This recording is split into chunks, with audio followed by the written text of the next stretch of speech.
Canal International.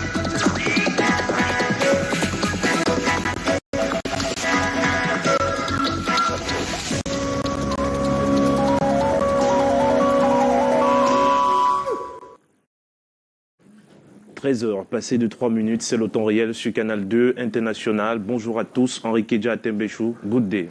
Yeah, good day to Nurusine. Nulapum, welcome to the 1 p.m. bilingual news on Canal International. We begin with our top stories.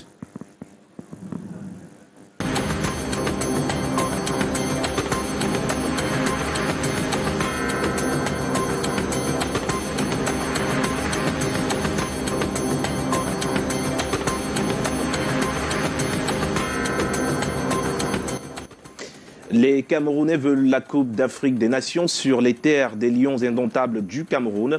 Alors qu'une rumeur enflamme sur un report de la compétition, de nombreux Camerounais se sont mobilisés derrière le hashtag ne touche pas à Macan. Ils sont au micro de Canal 2 International. And CAF's President Patrice Motsepe is in Cameroon for last-minute preparation ahead of the Total Energies African Cup of Nations 2021 competition. Despite dark clouds that loom over Cameroon's hosting rights, Motsepe and CAF's Secretary General are pushing on with preparations. They have held talks with top officials. You get it in the news.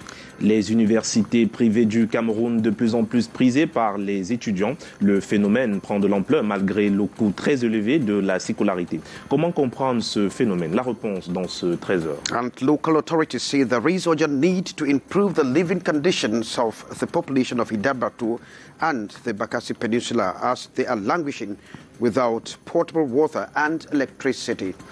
Well, those were our top stories. In a split second, we are going to have the news.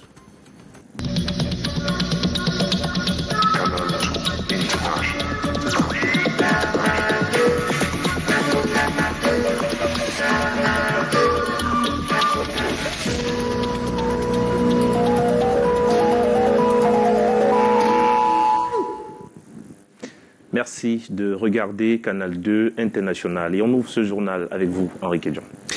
You're welcome back. That clouds hover over Cameroon's feet to host the African Cup of Nations 2021 come January 2022. Now, after yesterday's executive meeting of the Confederation of African Football, CAF's President Patrice Motsepe jettisoned to Cameroon.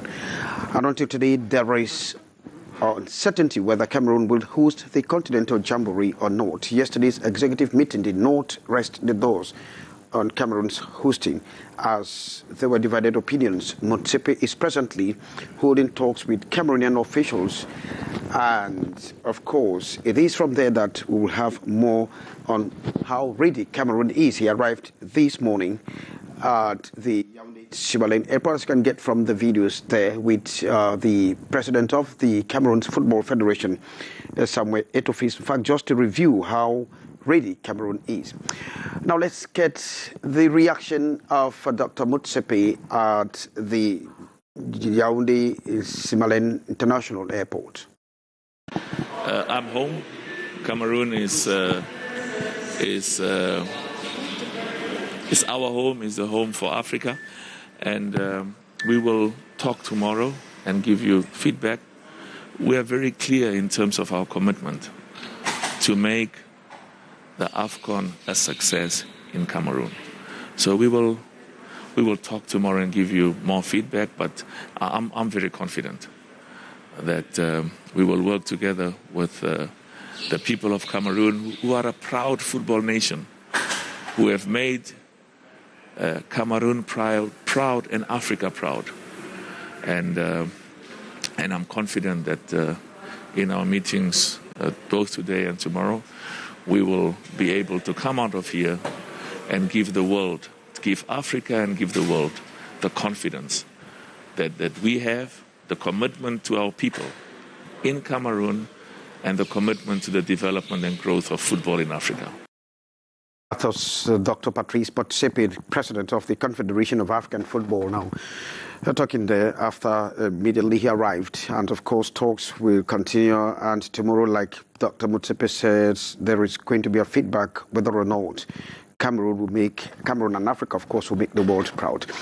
Now, for some days now, there have been rumors regarding the adjournment or postponement of the African Cup of Nations, normally scheduled to take place from the 9th of January 2022 to 6th February. And, of course, these rumors, which have caused actually dust to rise and the possible organization of the CAN, is what our reporter, Fru Williams, tried to sample as opinions along the streets of Cameroon's economic capital, Douala. Une décision favorable soit par rapport au Cameroun, tout simplement parce que... A good decision should be taken regarding this matter. We have invested a lot in the project, and I'm pleading on our leaders to do their all for the AFCON to take place in our country, because I personally am also waiting for the AFCON 2021. Justement, puisque moi-même j'attends ça. If the Europeans want to bring to us the European system, it is impossible. We are Cameroonians, and absolutely nothing should take from us the AFCON. It will be done in good conditions, and I am calling on our leaders to step in and do something. Well, those views gathered for us by Fru Williams on how Cameroonians are expecting the overreacting on the possible postponement of the African Cup of Nations. Now, talk more sports. This time in Yaoundé, all is well that ends well with the 8th edition of the Avi Sylvain Abraham Cup of Presidential Guard. The closing session of that competition took place at the multipurpose sports complex of the Presidential Guard at the Obili Presidential Camp in Yaoundé. Now, the trophy, medal and cash ceremony was witnessed by top personalities and many Cameroonian sports stars. Beatrice Ngamo reports.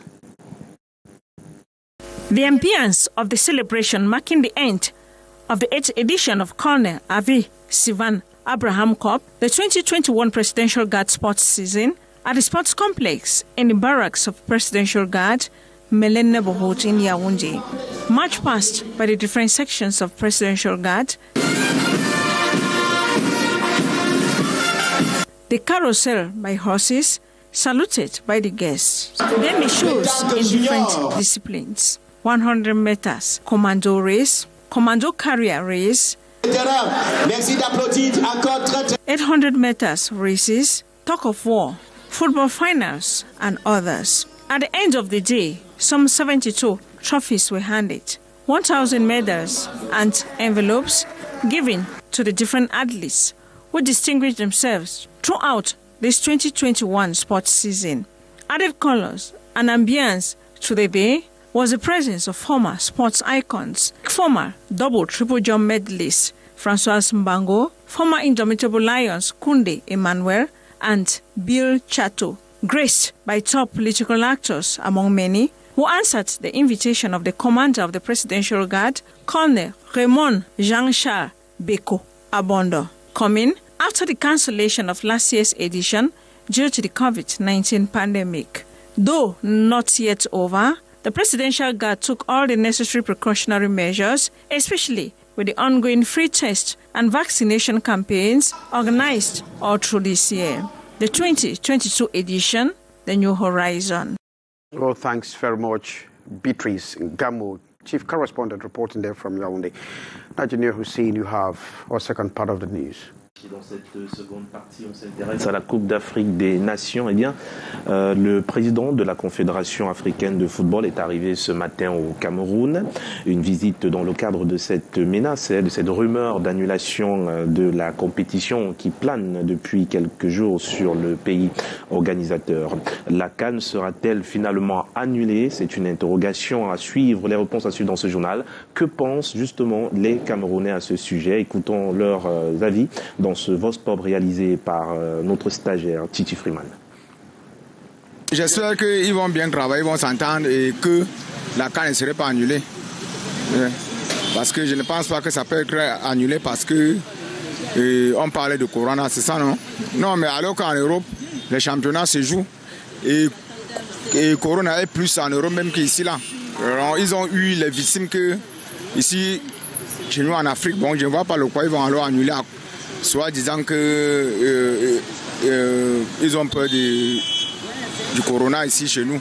Donc ça, c'est un système de chantage. Une décision favorable soit par rapport au Cameroun, tout simplement parce qu'on a déjà trop eu à avoir des ennuis par rapport à cette CAN. Trop, c'est trop, on a déjà trop investi. Et que vraiment notre nouveau président que j'aime beaucoup, Samuel Eto'o-Fils, qu'il fasse tout ce qui est à son pouvoir pour que cette CAN ait lieu. Depuis que je suis né, j'avais entendu qu'on avait organisé la Coupe d'Afrique ici au Cameroun, je n'étais pas encore né. De vivant, j'aimerais voir ça sous mes yeux. Donc il faut vraiment que tout se déroule très bien tout à l'heure à Yaoundé et que vraiment ça se passe dans des très bonnes conditions. Donc on attend, de toutes les façons, en janvier il y aura la CAN. Si même les Européens arrivent et ils veulent nous amener le système de l'Europe, c'est que nous sommes Camerounais et nous restons Camerounais. Rien ne peut changer que la CAN se passe dans les bonnes conditions. Ça va se passer. Et avec les dirigeants camerounais, ça va y aller. Les fans et autres amoureux de football sur le continent assimilent à un faux fuyant la correspondance des présidents de clubs européens adressés à la FIFA pour restreindre la participation des footballeurs sociétaires de leurs clubs respectifs à la Coupe d'Afrique des Nations du fait de la résurgence de la Covid-19. David Sanjo et Henri Tinda. Une Coupe d'Afrique des Nations, la fête du football africain sans les pros. À l'instar de Mohamed Salah, le Sénégalais Sadio Mané et son compatriote Edouard Mendy, sans oublier l'Algérien Riyad Mahrez et le Camerounais Choupo-Moting, les Africains ne l'entendent pas de cette oreille. Mi s'est dévoilé avant le temps parce que l'entraîneur de Liverpool a déjà donné son avis par rapport à cette position et à mon avis, maintenant, je pense que c'est un manque de respect total pour le football africain et pour les dirigeants de football africain. C'est pas normal et ça me fait vraiment mal au cœur qu'à chaque fois les Noirs africains, on va nous malmener. Parce que moi, je n'ai jamais suivi qu'il y a eu la Coupe de l'Europe et on a demandé à un joueur de ne pas se rendre dans son pays. Donc, hier, quand j'ai suivi ça sur une chaîne de télévision, vraiment, j'étais embêté.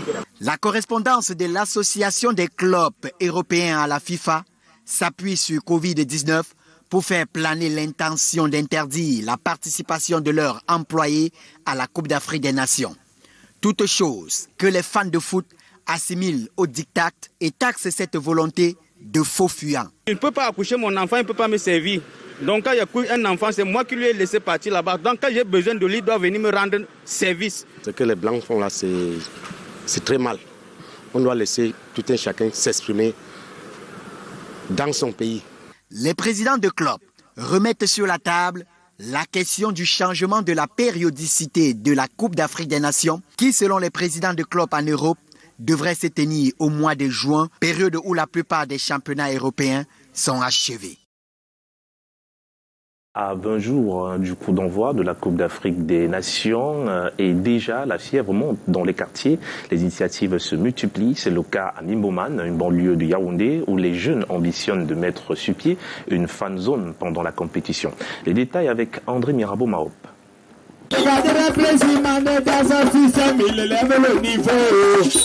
Nimboman de Chapelle ne veut pas louper le train de la Coupe d'Afrique des Nations 2021. Le quartier situé dans le 4e arrondissement de la ville de Yaoundé ne veut rien manquer de la prochaine saga Africa du football. Une fan zone sera érigée dans le coin pendant toute la période de la compétition avec en prime la diffusion en direct de toutes les rencontres. Nous qui sommes les acteurs de sport, il est important que nous mobilisions tout notre entourage pour que les gens comprennent que cet événement est à domicile et qu'il faudrait déjà que chacun pose une action concrète à son niveau pour interpeller les uns et les autres, pour que tous les étrangers du monde qui viendront chez nous repartent avec la meilleure image possible de notre pays. C'est pour transporter, comme l'a dit mon frère, l'ambiance des stades au quartier, pour que nos parents, nos jeunes frères et sœurs qui n'auront peut-être pas la possibilité selon leur calendrier de se rendre au stade, de vivre la CAN au même rythme que les gradins. Les porteurs de ce projet novateur ont réuni ce week-end les habitants, les autorités et autres leaders d'opinion pour en présenter le contour. Il a pris une bonne initiative. Vous savez, tous les jeunes d'ici là, ils ne font que vagabonder en route. Si des promoteurs comme M. Yann Beng viennent nous accompagner dans l'événement que le président de la République a initié, la CAN, qui est un événement national, on croit que ce genre d'initiative est importante et très intéressante par rapport à notre petit village. Je pense que c'est une opportunité, une possibilité à tous les jeunes d'avancer. Et on compte sur lui pour que le village évolue. Mimboman de Chapelle, une localité enclavée en proie à l'insécurité et à la délinquance juvénile, veut profiter de la canne pour se donner une autre chance, un autre rythme. Facebook, Instagram, nous on gère l'actualité. Moi-même sur eBay, prends le temps de visualiser. Henri Kedjan, on poursuit avec vous sur un autre sujet. And we are moving to the southwest region. The Idabato maritime coast is threatened by sea erosion, which is affecting development in the Bakassi Peninsula. Carrying out development project is not an easy task and, of course, very challenging. Amongst the challenges is the absence of potable water and electricity. Local authorities are saying that there is urgent need to improve on the living conditions of the people of Idabato and the Bakassi Peninsula in general. We have details with our Southwest Regional Bureau correspondent, Ines Unwabala. This is Idabato subdivision in Dian division of the Southwest region of Cameroon. Idabato is the most populated area of the Bakassi Peninsula, which harbors over 50,000 inhabitants. One of the main challenges faced by the population of Idabato is sea erosion as the maritime coastline is threatened. There is an urgent need to bring long-lasting solution to this problem.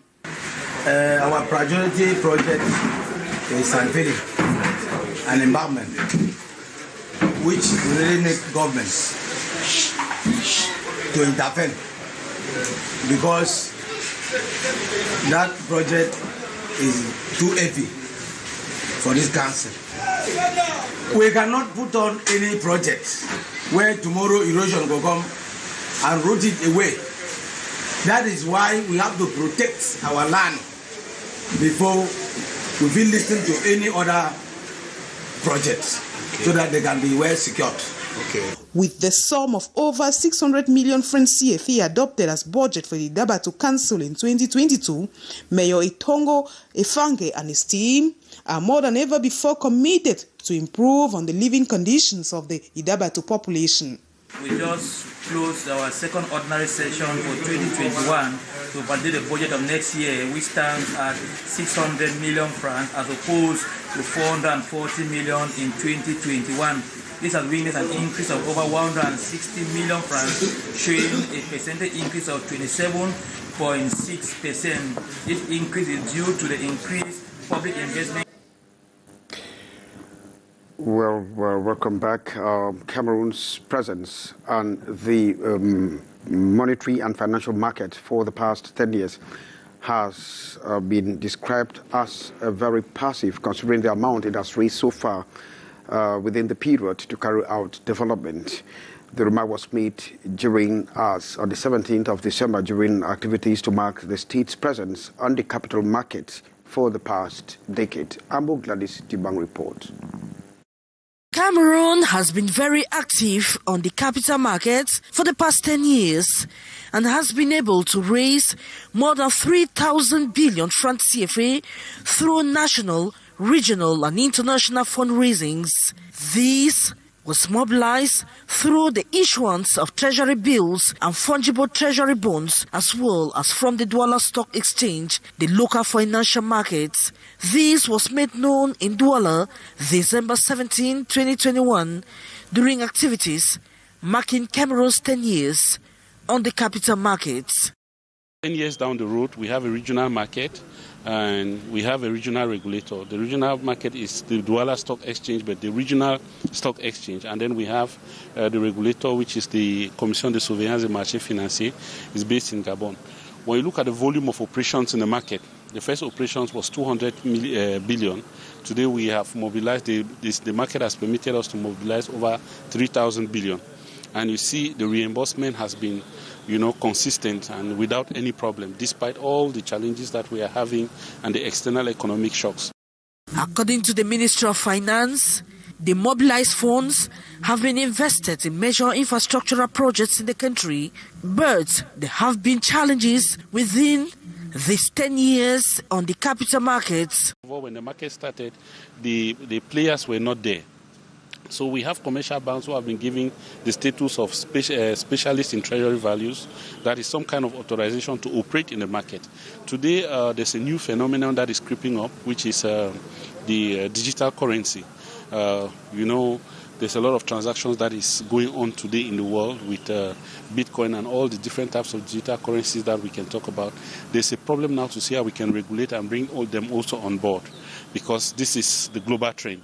But that notwithstanding, the work on the building of the financial market, the structuring and the dynamization. However, the Ministry of Finance is carving out strategies to make the components of the secondary markets more adapted, flexible and active to permit exchange and injection of liquidity into the system. To achieve this, the private sector is expected to come in so that the stock exchange can be more animated and competitive. Well, thanks. Amber Gladys T-Bang, l'ingénieur senior and expert of our news. Et on parle à présent des marchés publics, la machine de transparence pour l'exercice budgétaire 2022 en marche, des marchés pas programmés dont la ligne budgétaire ne peuvent être exécutés sans heurts. Il s'avère donc important de s'assurer qu'ils s'arriment aux critères réglementaires pour éviter des manquements de nature à produire des impacts négatifs susceptibles d'entraîner des déficits des performances, ce que vient de faire le ministère des marchés publics à travers le lancement le 17 décembre dernier des conférences de programmation des marchés publics de l'exercice 2022. Retour sur l'intérêt de cette initiative avec Karel Mezachachoya et Luc Vaudou. Conformément aux dispositions de l'article 59 du Code des marchés publics, la passation et l'exécution des marchés publics doivent faire l'objet d'une programmation préalable par les maîtres d'ouvrage et maîtres d'ouvrage délégués en relation avec le ministère des marchés publics. C'est tout l'intérêt des conférences de programmation des marchés publics lancées ce 17 décembre par le ministre délégué à la présidence de la République chargé des marchés publics. Le département ministériel que dirige Ibrahim Talbamala veut s'assurer que les projets de budget passés sur la table des parlementaires s'arriment aux critères réglementaires en attendant la promulgation. Le but escompté: lorsque les opérateurs économiques ont réalisé un projet et que c'est validé, qu'on passe tout de suite au paiement sans plus attendre. Et ce lien entre le ministère des marchés publics, le ministère du plan et le ministère des finances permet la fluidité de l'exécution des marchés publics et nous assurer aussi de la transparence. Parce que quand un marché n'est pas programmé et qu'on cherche à l'exécuter, après, il y a des difficultés. Cette manière de procéder a un avantage, celui de la transparence. L'éventail de la concurrence est ouvert à tout le monde. Ils peuvent soit consulter en ligne, soit tout simplement consulter les journaux de programmation et se décider d'aller en compétition. Et ça peut baisser les coûts, ça peut baisser également, améliorer la qualité des prestations. Toutes choses qui pourraient réduire la non-satisfaction des préoccupations des populations relatives à la réalisation des projets de développement, indispensables à la satisfaction des besoins d'intérêt général et surtout de l'amélioration de leurs conditions de vie. Et on se posait la question en titre tout à l'heure, ils sont nombreux à faire ce choix des universités privées, ce qui n'était pas le cas il y a quelques années encore, les frais de scolarité élevés étant, n'est-ce pas, la principale raison. Comment comprendre cette ruée des étudiants vers ces écoles privées? Samé Baïra et Marous Poissou. Les frais de scolarité dans les universités privées ne semblent plus être un obstacle pour la quête du savoir. Ils sont de plus en plus nombreux à payer le prix. Le savoir n'est pas la seule motivation des étudiants. Les gens entrevoient le diplôme, non pas comme étant le résultat d'un processus de savoir, mais comme étant un parchemin qui leur permet, puisque aujourd'hui, le savoir doit ouvrir à des domaines professionnels ou à un avenir, de présenter des diplômes en guise de savoir pour essayer de gagner leur vie. La quête de la connaissance n'est visiblement pas le seul déterminisme. On cherche les bénéfices attachés aux atouts du savoir. L'autre élément se trouve dans la rigueur de l'enseignement, mais surtout l'approche pédagogique. C'est le cas dans cette institution universitaire. Nous sommes dans le système, effectivement, le système LMD, qui prône donc que les étudiants soient mis au centre de la formation. Et dans ce cas-là, nous ne sommes plus orientés vers une pédagogie vers les objectifs, mais une pédagogie vers les compétences. Dans ce sens-là, vous allez remarquer qu'à l'Université adventiste Kozandé, pour valider un cours, par exemple, il faut 14 de moyenne dans la plupart des matières. Mais pour les cours généraux, on accepte la validation avec 12 de moyenne. Ce qui fait que nous sommes suffisamment exigeants pour permettre à nos graduants d'être admis dans tous les programmes supérieurs des masters et des PhD. L'accent est mis sur les critères de validation des cours et l'intérêt de la formation. Néanmoins, les universités publiques enregistrent toujours le plus grand nombre d'apprenants. Yeah, we are talking something different. The diaspora has donated hospital equipment to the Chantabia Foundation. And according to the donors, they said this initiative is to assist or support the humanitarian works of the First Lady. We have details in the following report with Beatrice Nkamu. The hospital material offered to the Chantal Biya Foundation consists mainly of about 100 hospital beds with mattresses in white color. This for the patients who are mostly children hospitalized there. Goods will move to add to the humanitarian efforts of Cameroon's First Lady, reaching out to the sick. And it is also in response to the head of state's appeal to Cameroonians in the diaspora. All the action Mrs. Chantal Biya has already done in the humanitarian sector to alleviate poverty and to help those who do not have the health access. And it is also the response for the call of the President of the Republic, Mr. President Paul Biya, who called the diaspora to come and contribute for the construction of our nation. Donation received by the Secretary General at the Hospital Center, Abisu Bidongpat, who announced the destination, Jere and Jere. Judiciously, for the care of sick children at the Mother and Child Center of the Chantal Biya Foundation. This gest is just the beginning, affirms the representative of the R. Frida's group, the donor. We have a lot of another projects in our cases, and we are looking in the future to deploy another project that will be more important that we give today. Wonderful accompaniment of the First Ladies over 2 decades of solidarity via this hospital, reaching out to sick children during this period of Christmas. Well, thanks, Beatrice Ngamo. That report that brings us to the end of this bilingual news on Canal International. We've been Kejang Henry Atimbe and Junior Hussein Moulapum saying goodbye. Goodbye, Junior Hussein. Au revoir, Henri Kejang. Merci donc à tous d'avoir regardé le 13h. Prenons rendez-vous demain à la même heure. Au revoir.